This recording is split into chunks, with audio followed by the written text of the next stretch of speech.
especially hard saying goodbye when we can't all just come together and hold each other and mourn.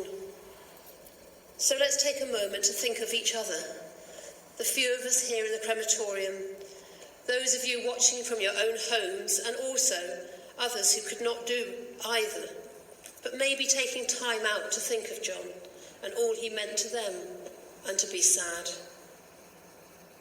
Feel held in each other's memories and thoughts and love.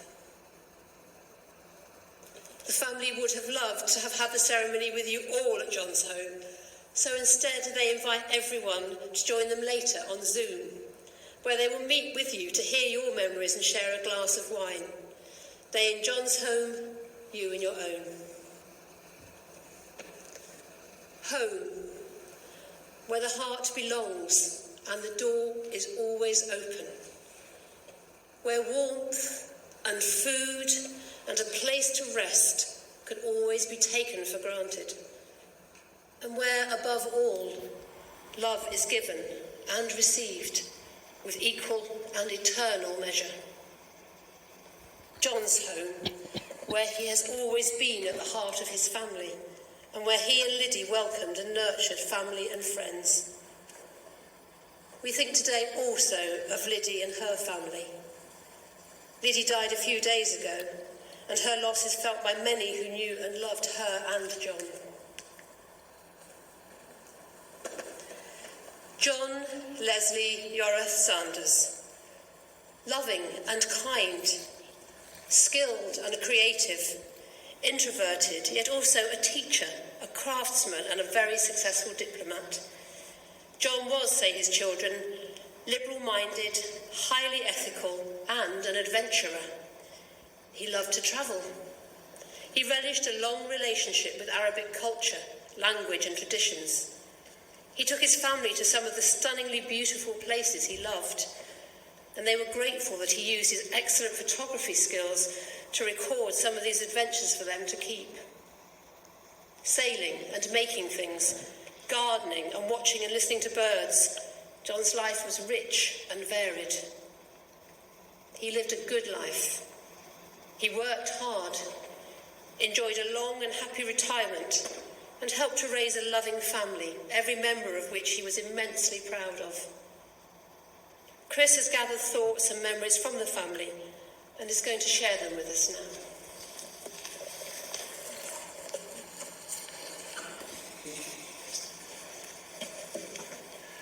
Thank you. Greetings. We'd like to thank everyone, wherever you are, for your support in joining us to say our very fond farewells to John, while remembering and thanking him for everything he contributed to the world and to all who knew him. Aged 92, John was one of the last of his generation in our extended family of many aunts and uncles, mothers and fathers.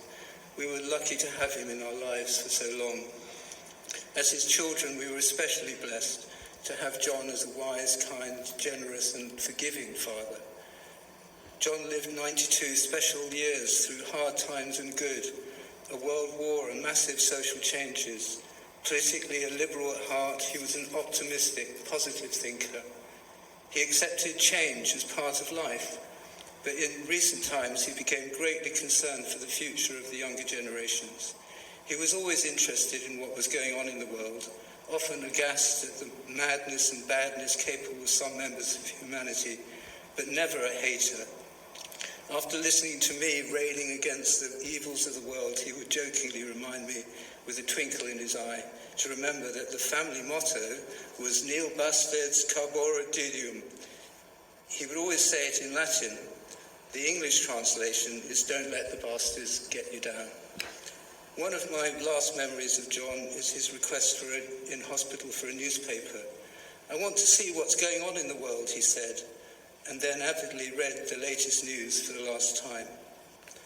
John was one of the good guys. Several who knew him have kindly remembered him to us as a true gentleman. He truly was a gentleman. John was not a religious man, but quietly, with no fuss or baloney, he was loving and caring, full of wisdom and good advice, decent to one and all, just as a true holy man should be. The values of decent ethics and principles, honesty, fairness to all, integrity and good humour were the commandments that he lived by. However, he was no pushover.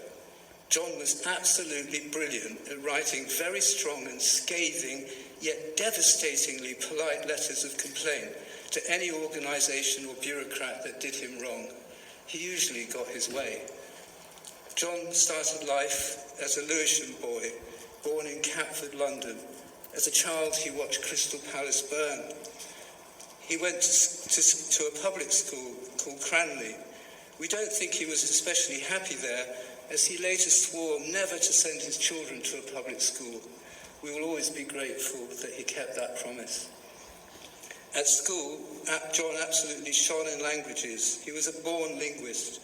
When he left school, his headmaster said to him, "Go and learn a difficult language and you will do well." So, after doing his conscription service in the British Army, serving in Egypt, London passed the Foreign Office entrance exam and went to Meknes in the beautiful mountains of Lebanon to study Arabic. Rising up through the ranks of the Foreign Office, John served his country in Bahrain, Basra in Iraq, Rabat in Morocco, sometime in the UK, which included acting as Arabic translator for the Queen, Beirut, Lebanon, Khartoum, Sudan, and then Mexico City. Serving in Beirut, John led an extraordinary civilian evacuation in the middle of the Lebanese civil war, which was worthy of an adventure film. The only escape route from Beirut was by road through the mountains to Syria, but various armed to the teeth local militia blocked the road through numerous checkpoints. Somehow, John negotiated the evacuation convoy through each checkpoint.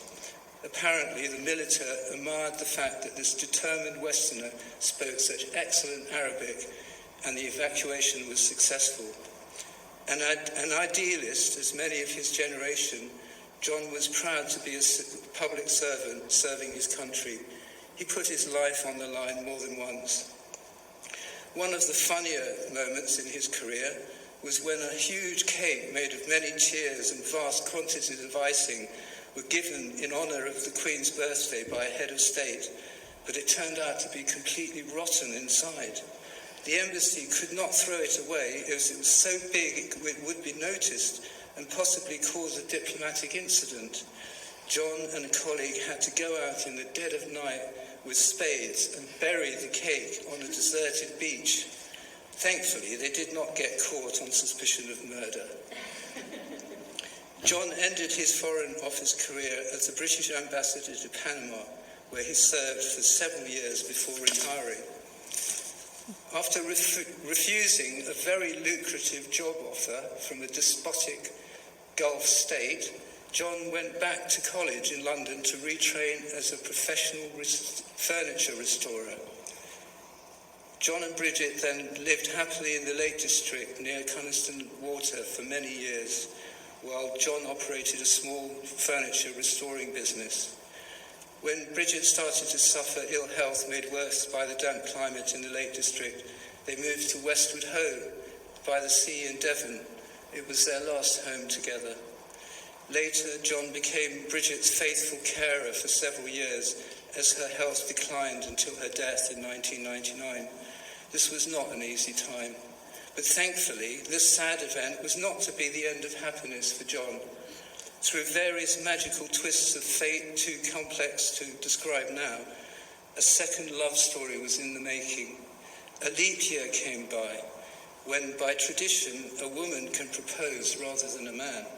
On Valentine's Day, the second great love of John's life, Liddy Taylor, wrote to John and proposed. So began a very happy time for both. To be frank, they were like teenage lovers. John and Liddy moved to Willow End in Cliff St George near Exeter in Devon, where they lived for nearly 20 years. Sadly, Liddy became ill a few years ago, and once again John became a devoted and loving carer. He heroically looked after Liddy in every possible way. Only those who have been the carer for a suffering loved one knows how difficult this can be. Being a carer was John's final act of love and humanity. The last words my dear father said to me were thank you, but really it should have been me who thanked him on behalf of us all. So I want to say thank you now.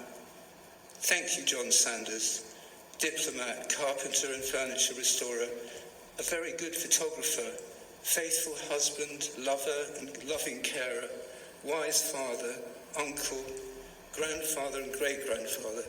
Thank you for everything you gave us all. You will be greatly missed, but you will inspire us in our memories to be better like you, a true gentle person, the best of humanity. Thank you.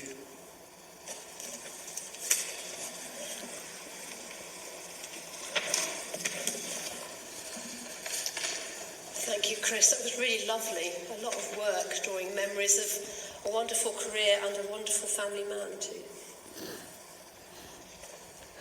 Chris and I were talking about the stages of grief, and something came to mind I just thought I'd share with you. When grief comes into our hearts, let there be tears, for they come from the innermost part of us and are the ultimate expression of love. Talking about love, what better example than Emily, John's granddaughter, who's going to sing for her grandfather from Tennyson's Crossing the Barn.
Wow, how beautiful. I was sitting listening, imagining it crossing the seas to Sarah, to everybody listening. May there be no sadness of farewell when I embark. John died on the 4th of December. 8 days earlier, he had made some of his wonderful soup, had a chat with one of Liddy's carers, and popped out to Tesco's to do some shopping. It was a great shock to his family to hear that he had fallen, banged his head, and been taken to hospital. He did not recover, and when he died, Chris and Jane were with him. As we've heard, he lived a rich, full and long life. However, the grief of losing him is no less because he had a good life. He was not religious, but he loved nature, and his ashes will be interred at the local church, returning him to the ground to be part of the cycle of life which sustains and nurtures all living things. We're going to stop talking for a while, for each of you to take time to remember John as he was for you and to begin to prepare yourself to say goodbye to him. We're going to have a few moments, just 1 minute silence, and then followed by some music with photographs the family have put together of John for us to enjoy. But while you're doing so, please reflect on the times you shared, pray in whatever way makes sense to you, or simply remember him as you knew him best. So 1 minute of silence and then some lovely music and photos.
Please stand.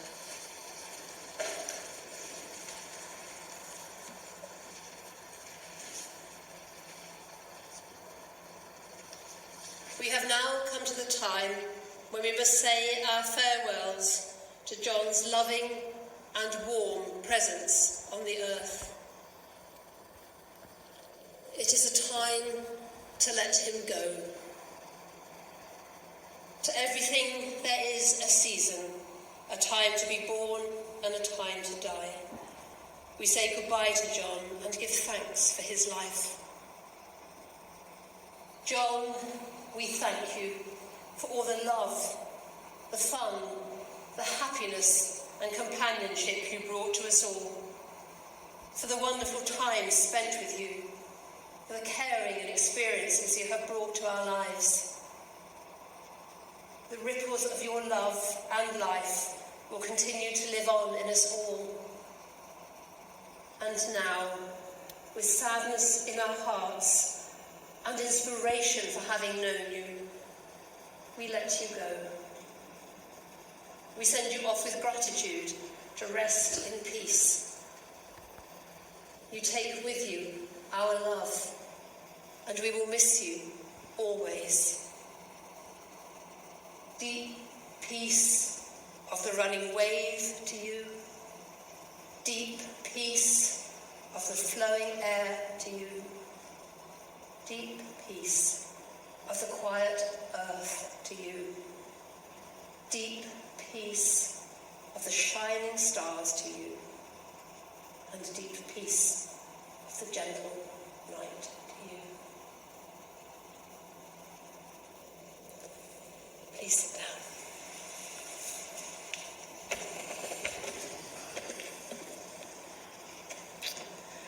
With love and gratitude and many a story, we have been remembering the life of John.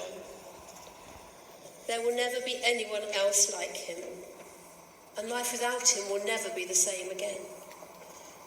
The loss of someone with such character, strength, sense of adventure, love of family and passion for life will leave a huge hole in your lives.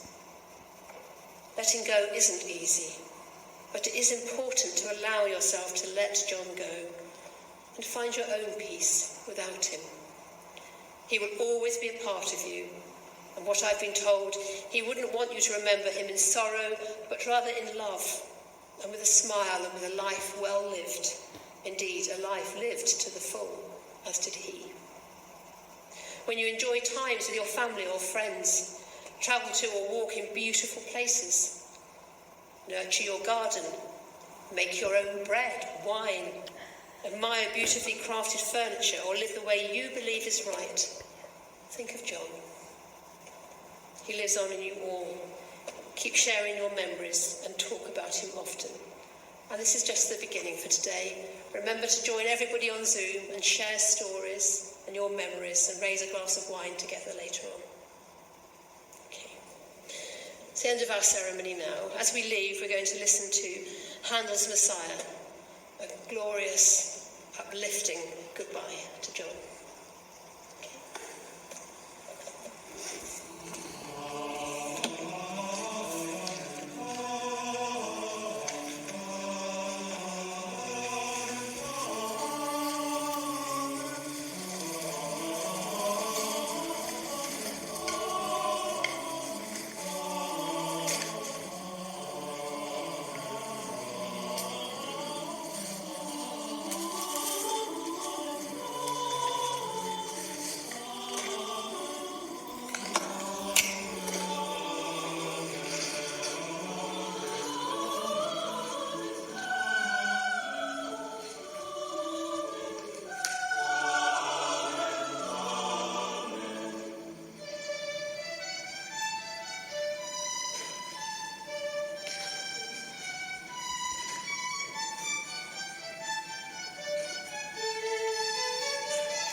Bye, Uncle John.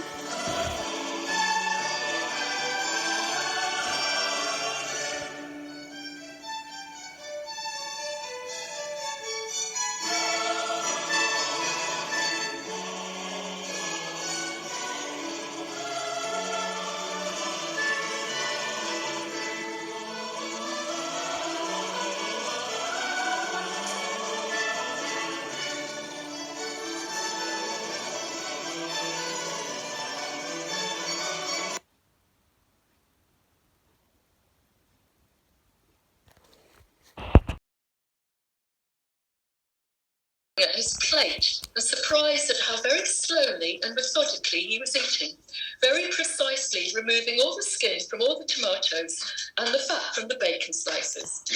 Many years later, when he retired to Nibthwaite, he converted his garage into a woodwork workshop, and I was not surprised to see that everything was incredibly tidy. Hang on, I'm just admitting somebody else. Who is this? Hi, that is Toby. Hi, Toby. Hello, Jane. Welcome. We've just started the more formal part of this, just sharing memories of John, so really welcome. And we're asking people to mute themselves and then raise their hands when they've got something to share. And I'm just sharing Martin's memory. So when I showed some interest, he surprised me by giving us a wedding present that he made, a beautiful miniature inlaid swivelling cassette cabinet, which was amazingly and precisely handmade. I then remembered the breakfast. We were very grateful and flattered to receive such a beautiful piece.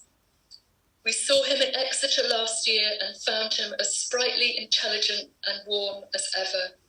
We will miss him. So that was from Martin Altunian. Yeah. So, anyone else like to share a memory or a story about John? About Grandpa, well, a lot. And two of the really happy memories is one when he volunteered to take me. I think when I was 12, I decided I wanted to go abroad because I'd never been abroad because I think Mum was so over being abroad, being an ambassador's child. We always went camping instead and stayed in England. And I really wanted to go and see Justin and Ryan and Sarah and Alan. So for 2 years I saved up and I got a job even though I wasn't old enough to get a job. And in the end, I don't think I didn't quite make enough money, so Grandpa in the end helped me out and chaperoned me to Africa, and I think I will never forget how memorable that trip was, and especially for Grandpa to make such a big effort to help me out, and I've got one more memory, which is more recent. I used to go and stay with Grandpa and Liddy quite a lot before I moved to Norway, and before I had kids. And one memory, when I went to stay there, it was lovely to go to Salcombe. Is that the name of Salcombe Sands? I really enjoyed Liddy and Grandpa taking us on these walks, and it was their local walk and along all of these beautiful pines, and him and Liddy just eating ice cream on the beach with them. And I'm so thankful that they both had each other in their lives for the last 20 years, and it was a real pleasure to go and visit them. There's some memories. And you've got all these wonderful stuff. He was such an interesting man. He was always very kind to me and really kind to our kids. And our children, they didn't. John's the only person that they knew Liddy with.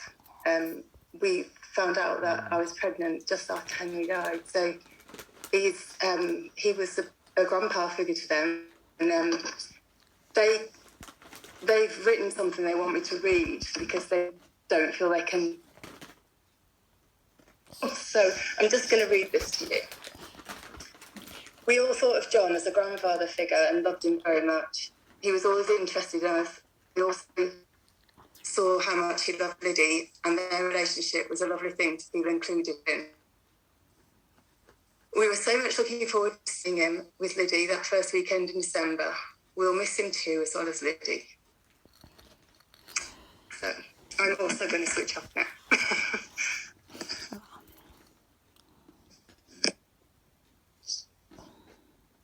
Hey, thank you so much, Toby and Beth. And yeah, I agree. There's been good bits of the last very sad time. It's been good getting to know you more. And so, yeah, I'm just wondering, does anyone here in the room, anyone that wants to say anything? I can say something. Looking at me. I'll say something. Okay. Where should I come? You need to come and swap with me. This is Laura. Hi. Oh, bloody Laura. I've been hiding in the corner. So I think, am I his youngest grandchild? Yes. So I'm Grandpa Yes, he is. John's youngest grandchild, and I think going back to being scared of people, I used to be James' absolutely daughter. terrified of Granny Bridget. And especially this one time where I spilled nail varnish on the carpet in the house in Devon. I don't remember the Lake District very much because I would have been a tiny baby when they sold it. But I do remember the house in Devon, and that place to me was a palace as a little girl. And the swimming pool was just the most amazing thing in the world. And my most annoying memory of Grandpa is I used to get so annoyed with him because he wouldn't let me swim after dinner. And he would make me wait until my food was gone down. But then all of the older cousins would go down and swim, and I would not be allowed to. And it used to drive me bonkers. So, but he was such an amazing grandpa. He was very wise, and I think he definitely made you want to be a better person in life. So I feel privileged to be his granddaughter. So, mwah. Oh, thank you, Laura. Come on, Jen. Oh, We could do a slideshow. Oh, God. That's the one that lives in I Liverpool. could say something, Jane. yeah, You know, let's do it. or did somebody else want? Was somebody there going to say something? No. Ah, okay. Robin, will you please introduce your wife? Hi, I'm Ritika. Hello. Hi, Barbara. I would love to. Congratulations. Sorry? They said she said congratulations. Thank you. Rosie is saying congratulations on behalf of all the families because we haven't met you yet. And Robin has failed to introduce you sufficiently. Sorry, Barbara. Aww. But Richika's quite good at introducing herself. Yes, I've heard so much about everybody, and I've heard so much about John. I had a chance to meet him once, quite briefly, and his goodbye to us was very sweet, and it had a sort of a finality to it, which I found a bit absurd at the moment, but I think he was just being a bit, Chris's son. what's the word? See, that's something I was really impressed that he had the ability to use the exact word for the exact situation. He talked to me about my profession. I'm a journalist. He was very interested in the happenings of India, the whole political scene, and there's so much going on in the world right now. And I was really impressed with him. And Robin's told me so many stories. I'm sure there's some he wants to share. And in his last days, I was really hoping he'd pull through. I was in touch with Chris, and we were praying so much. Because we are expecting. And I really wanted him to meet the kids whenever they come. But, yeah. Go on. Yeah. Yeah. It was a shame. Yeah. That's marvellous. When are you due? April. Barbara, are you a twin? I'm a twin. I've got a twin brother called Martin, who is not half as nice as me. We always We are having twins, and you are the only twin connection in the whole family tree of on my side and his side. Oh, wow. That is so marvellous. Really, really good. Are they same sex, or do you know? No. They we don't know. We don't know the gender in India. We're not allowed to find out, but they are non-identical. And Robin had shared the pictures of the scan with John on email. But I think this is something so new now these days, because people don't expect the kind of scans you get to see in this Asian time. So it just looked something out of Hubble telescope. Yeah, well, it's lovely being a twin. I can recommend it. Yeah? Yeah, definitely. I'll talk to you about that. Yes, please. You go ahead. Yeah, what was I going to say? I was going to talk about the twinkle in Grandpa's eye. I people often talk about twinkles in people's eyes. I swear to God, Grandpa had this twinkle when he'd tell a joke that I've never seen anybody else, and it's one of the things that pops into my head whenever I think of him. He was a funny guy. But the other thing I really remember and pops into my head a lot is Grandpa's attitude to the simple things in life. And I think a few people have sort of spoken a little bit about this. But every single time I slice a loaf of bread, and I'm thinking here about what Matt said about doing the laundry, every single time I slice a loaf of bread, I think of Grandpa.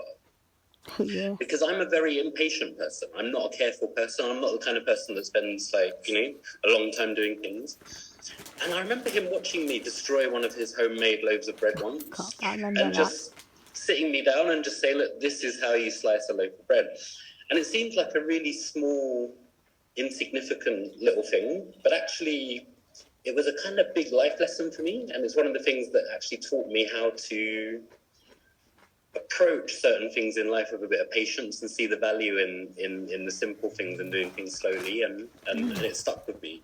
A funny one, when I turned 18, I called him Grandpa, and he said, don't you think you're a bit old for that? Can't you call me John? So I was banned from calling him Grandpa from the age of 18, which I thought was quite funny. But yeah, that's it really. Amazing man, and echoing what a lot of other people said. Amazing mixture of being so simple and yet so complicated, and so able to slice through the complexities in the world to find the really, really simple bits. Yeah, very privileged, like Laura said, to have had him in our lives, I think.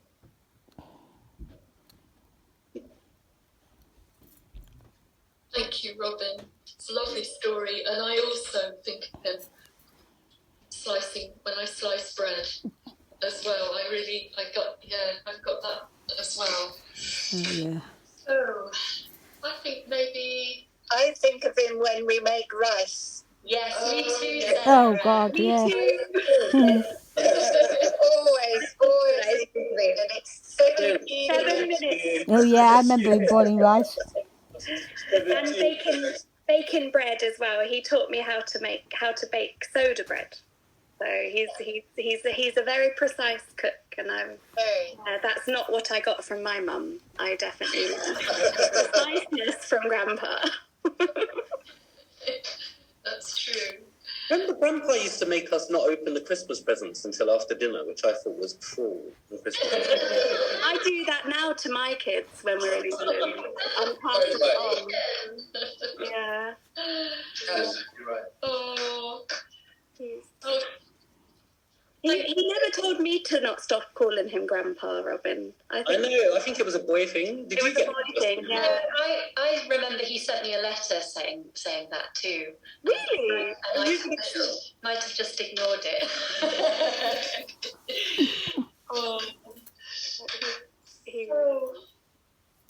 Robin, he told me that I wasn't allowed to call him Uncle John anymore, and I said, don't be ridiculous.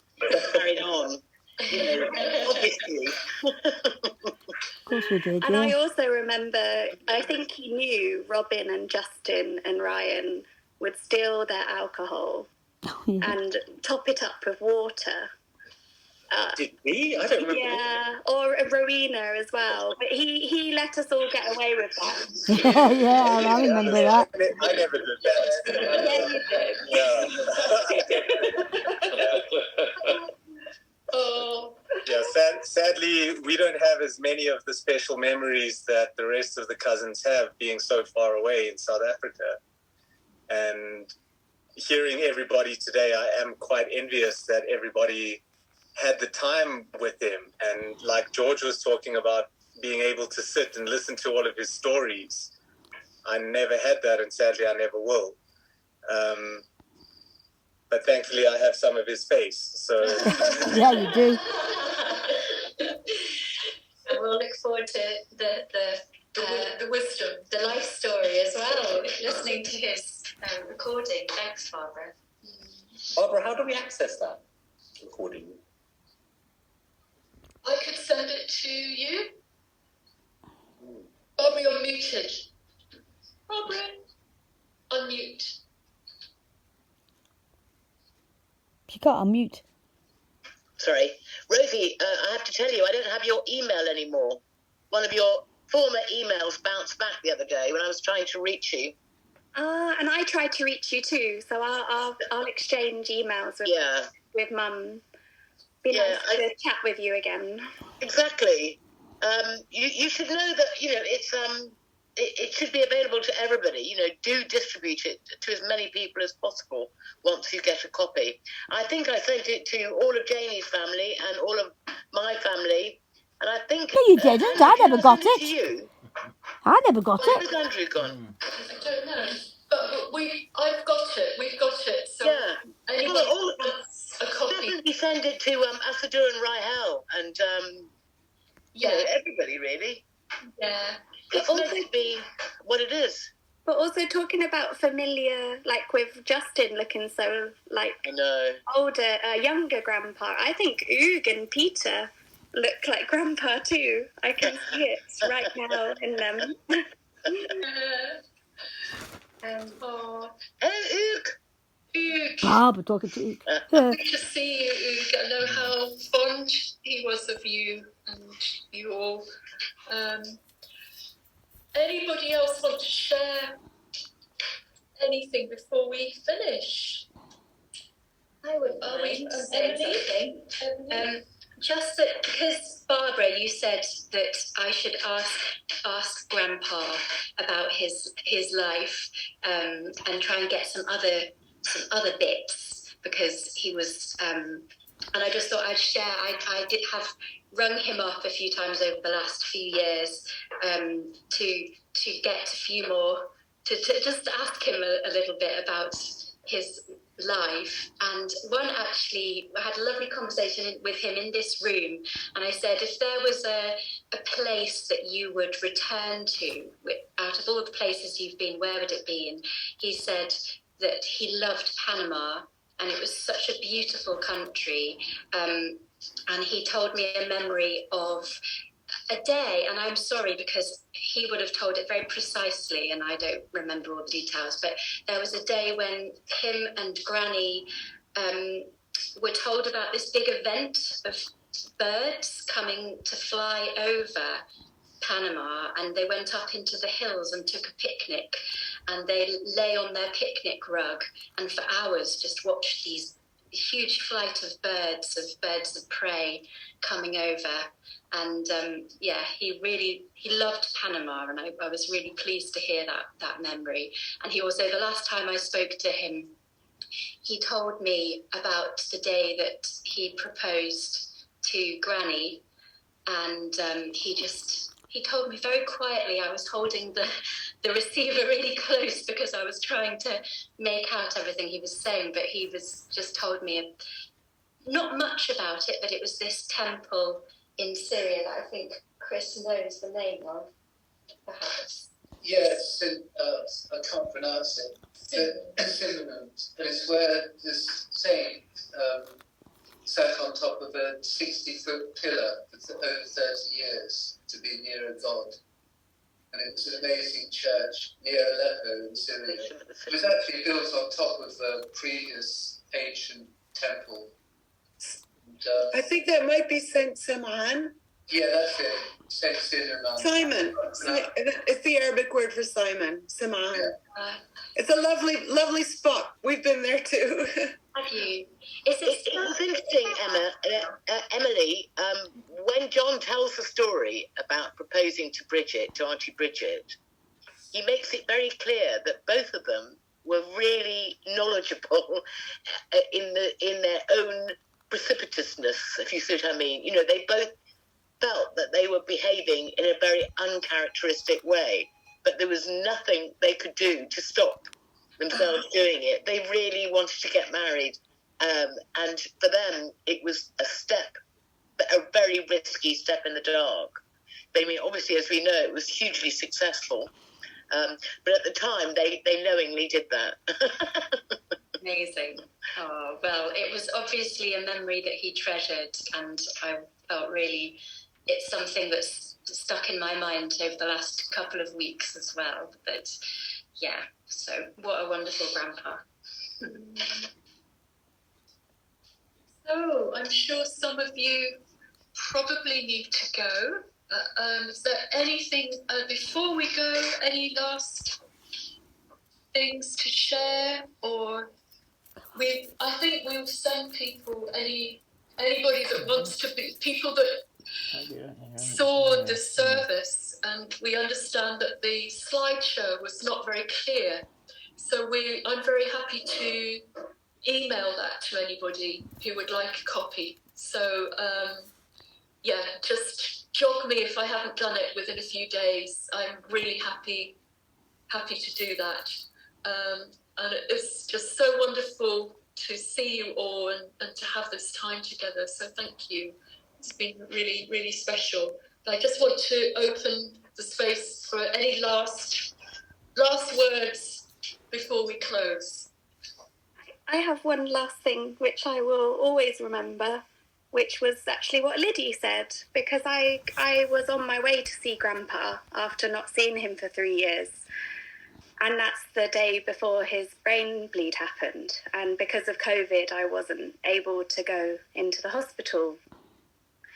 But I got to see Liddy, and she was and Liddy was, you know, she didn't quite recognise me. There was a lot, you know, those who know her, she was forgetful, but she just had this big moment of clarity. And she said, after talking about the portrait on the wall of her mother and her mother dying young, she said, you know what, not everybody gets to live this long. And John and I have been together for 20 years, and we have been so lucky. And that was the last thing she said. And I'm so thankful for her words. And I think they really did have I think that's why they lived so long, is because they had each other. So that's the last thing I wanted to say. And it's lovely to see you all. Oh, that's lovely, Rosie. And I think, you know...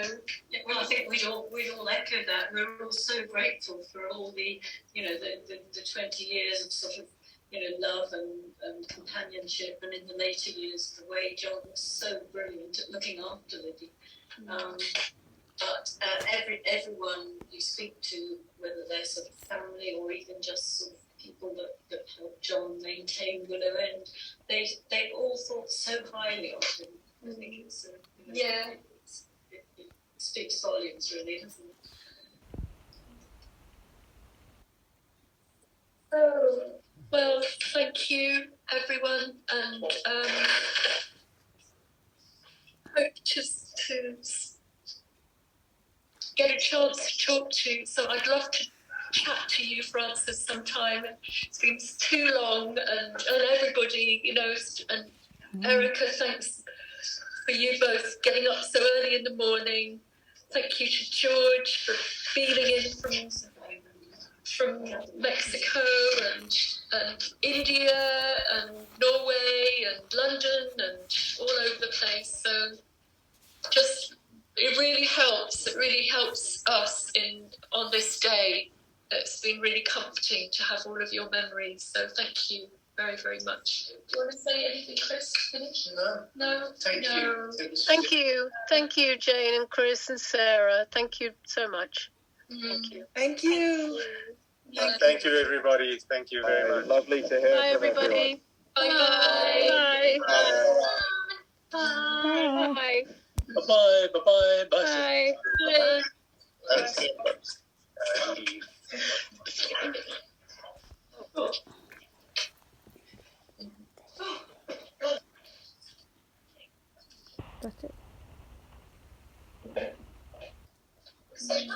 Yeah, that was really lovely. I think the live stream, it was really, it worked, I think. Did it?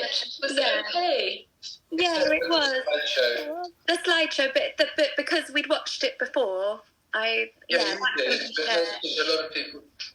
Yeah, it was a bit disappointing because they were supposed to broadcast it, but they never did. Ah, that bit. Okay. Yeah. Yeah. But I think it worked out, and if we could share it with everyone. Yeah, it's something for the future. We've got it now. Yeah. It'd be nice to add the music. We could add the music to Well, you it. can do that, can't you? Well, I'm not sure if I can. How you do? People do, don't they? Oh yeah, but we haven't got the copyright. Oh yeah. But maybe we have. Maybe the money that whatever they charge would allow us to do that. I don't know. No, we could ask them. We could ask them. What with the music? Yeah, because we had to pay for the copyright for the music for the slideshow that was broadcast at the service, except they didn't broadcast it. All that happened, happened was that their TV, their camera showed you watching it. Yeah. And they showed the screen, but you couldn't really see the photographs on the screen. No. So that wasn't really. No, other than that, watching it was okay, Rosie. Yeah, it worked really well, and it was nice to hear the music that you all chose, and Emily singing, and I loved hearing all those memories. I never heard the wedding story. It was funny. But yeah, and it's nice to see you all there. I wish I could be there. I think it was good for Erin and Elisa. They watched the service too, and then we had a good talk about cremation and everything afterwards. So I think it really helps for them to understand what's going on, because it's all a bit abstract. Yeah, that's true. That's good. Yeah. Okay, well, I'm going to go and make dinner, but lots of love to you all.